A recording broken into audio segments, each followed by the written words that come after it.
Assalamualaikum warahmatullahi wabarakatuh. Perkenalkan, nama saya Ahmad Zuruf Nabila Duba, NIM 19030111153. Saya di sini akan menjelaskan tentang laporan analisis e-commerce Tokopedia. Langsung saja, di sini ada ringkasan.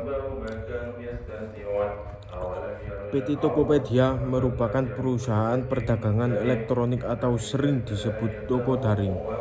Perusahaan ini didirikan pada tanggal 6 Februari 2009 dan baru rilis ke publik pada tanggal 17 Agustus 2000 oleh William Tanuwijaya dan Leontinus Alpha Edison. Sejak didirikan pada tahun 2009, Tokopedia telah bertransformasi menjadi sebuah unicorn yang berpengaruh tidak hanya di Indonesia tetapi juga di Asia Tenggara.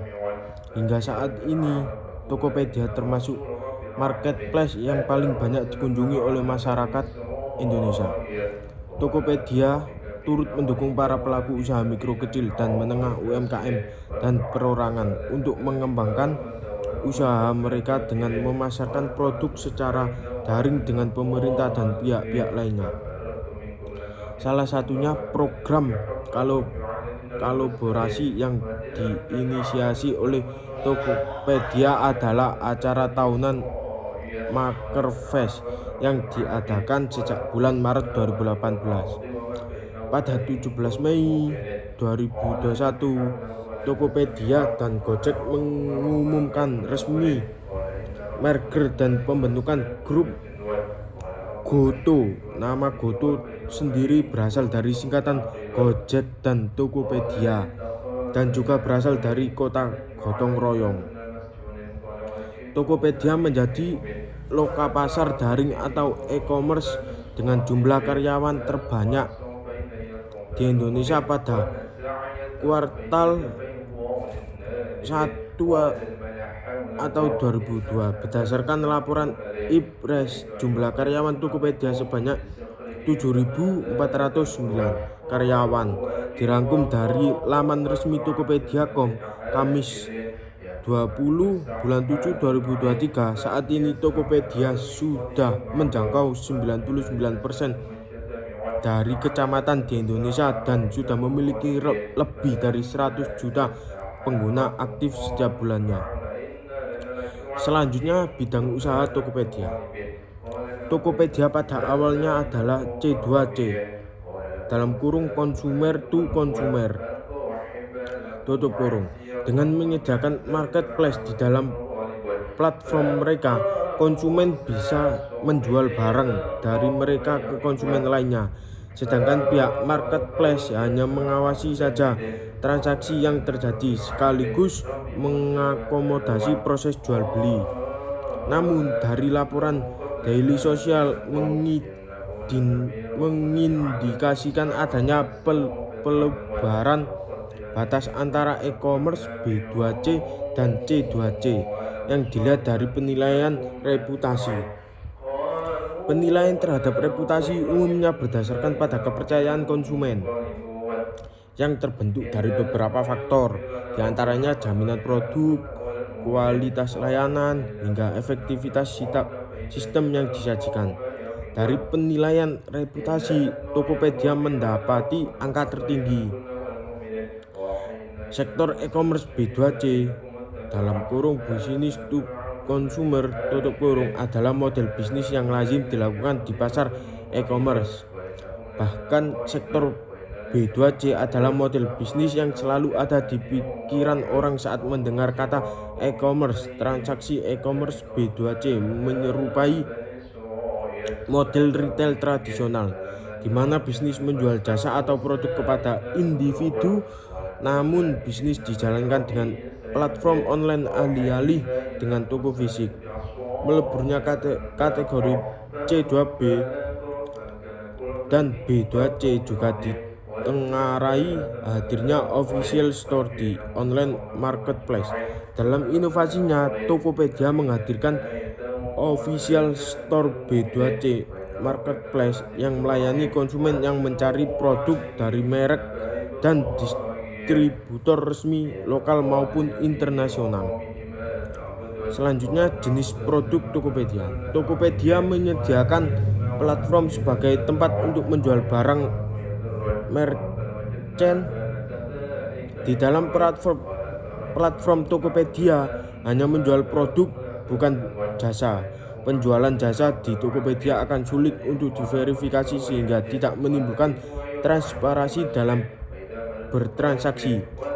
Selain jual beli produk, di Tokopedia juga dapat melakukan transaksi seperti top donasi, angsuran kredit, pemesanan, dan pembayaran tiket kereta api secara online, pembayaran air PDAM, gift card, pembelian pulsa handphone, pembelian token listrik PLN, pembayaran iuran BPJS, pembelian voucher game, fitur pelanggan, pembayaran seluler pasca bayar, pembayaran pajak PBB, serta investasi reksadana dapat dilakukan di Tokopedia.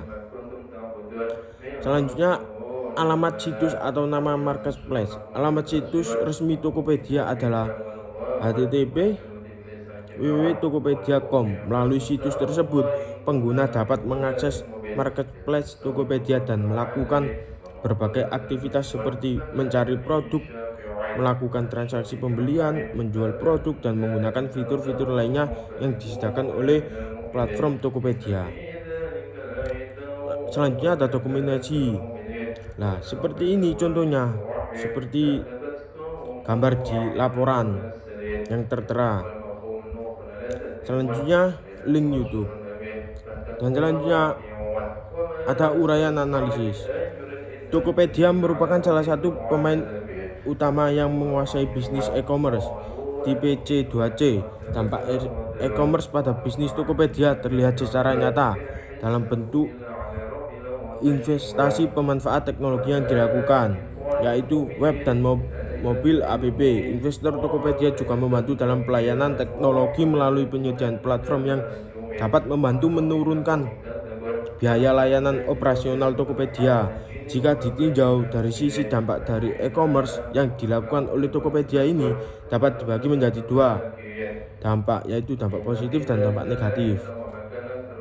Dampak positif Tokopedia yakni dapat berkomunikasi dengan baik antara sesama penjual pembeli, lebih cepat dan mudah dalam melakukan kegiatan berbelanja tanpa harus datang ke toko. Berbelanja dapat dilakukan kapan saja dan di mana saja, serta metode pembayaran yang juga memudahkan pembeli.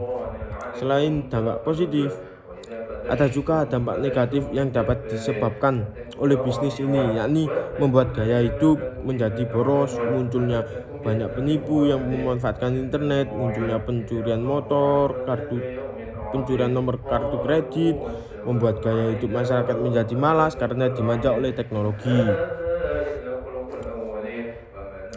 Keunggulan Tokopedia dibanding e-commerce lain yang paling disukai seller maupun buyer adalah adanya berbagai macam fitur yang tersedia. Fitur ini akan memudahkan kedua belah pihak dalam melakukan transaksi. Misalnya, fitur pre-order dengan waktu pengiriman sampai 1 bulan. Untuk menggunakan aplikasi Tokopedia dilakukan dengan langkah-langkah sebagai berikut: membuat akun Tokopedia seperti contoh di atas yang tertera di laporan itu. Cari produk yang ingin dibeli, isi dan tentukan alamat tujuan pengiriman, pilih jasa ekspedisi, pilih metode pembayaran, bisa COD, bisa bayar transaksi, memantau transaksi belanja, melacak lokasi pesanan seperti sudah sampai di mana, seperti itu. Terima kasih penjelasan dari kami. Assalamualaikum warahmatullahi wabarakatuh.